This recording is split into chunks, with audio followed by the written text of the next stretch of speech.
আচ্ছা গাইস, দীঘাতে তো অনেকজন অনেকবারই এসেছো, কিন্তু আমি যে আইল্যান্ডটার কথা বলবো এই আইল্যান্ডটা কি কেউ দেখেছো আগে কখনো? হ্যাঁ, আমাদের দীঘাতে আইল্যান্ডও আছে, এটা সত্যি কথা, সবাই ভেবো না যে মিথ্যে কথা বলছি। আমাদের যে তালসারি আছে, উদয়পুর থেকে এগিয়ে তালসারির দিকে যেতে তালসারি থেকে অনেকটা প্রায় 10 কিলোমিটার গিয়ে একটা নিকটবর্তী দ্বীপ আছে। একটা বলাটা ভুল, দুটো নিকটবর্তী দ্বীপ আছে যা এখন আইল্যান্ড রূপে পরিণত হয়েছে। ওটা দেখার জন্যই আমরা তালসারি থেকে প্রায় 10 কিলোমিটার হেঁটে যাচ্ছিলাম। এটা আসলে একটা নদী যা পশ্চিমবঙ্গ ও উড়িষ্যার সীমান্তে অবস্থিত এবং সুবর্ণরেখা নদী মোহনার কাছে বাই অফ বেঙ্গলের সঙ্গে মিলিত হয়েছে, যা এর সৌন্দর্য ও আকর্ষণ বাড়ায়। তাই আমরা সবাই মিলে একটা নৌকা বুকিং করে নিয়েছিলাম এবং ওই পার যাচ্ছিলাম।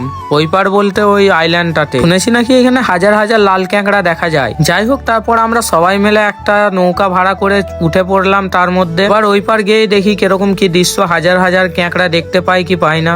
সবাই তো একবারে এক্সাইটেড আছে আর চলেই এসেছি কাছাকাছি। গাইস, জায়গাটা তো পুরো মরুভূমির মতো, এখানে আস্তে আস্তে দেখবে আইল্যান্ডের মতো গাছপালা হয়ে যাবে এক গাদা। যাই হোক, সবাই বুট পরেছিলাম, জলে ভিজানোর ভয়ে হালকা করে লাফিয়ে নামছিলাম। তারপর চলে এলাম আমরা সেই মরুভূমি না আইল্যান্ডে। গাইস, গিয়ে তো কিছু দেখতে পেলাম না, পুরো ফাঁকা জায়গা, না আছে ক্যাঁকড়া না আছে কিছু, পুরো মনে হচ্ছে বালির ফাঁকা মরুভূমি। তো যাই হোক, ওইখান থেকে ঘুরে চলে এলাম আমরা আবার তালসারির মেন ঘাটে। ওইখানে সেরকম কিছু ছিল না, ক্যাঁকড়া দেখতে হলে সকাল দিকে আসতে হবে।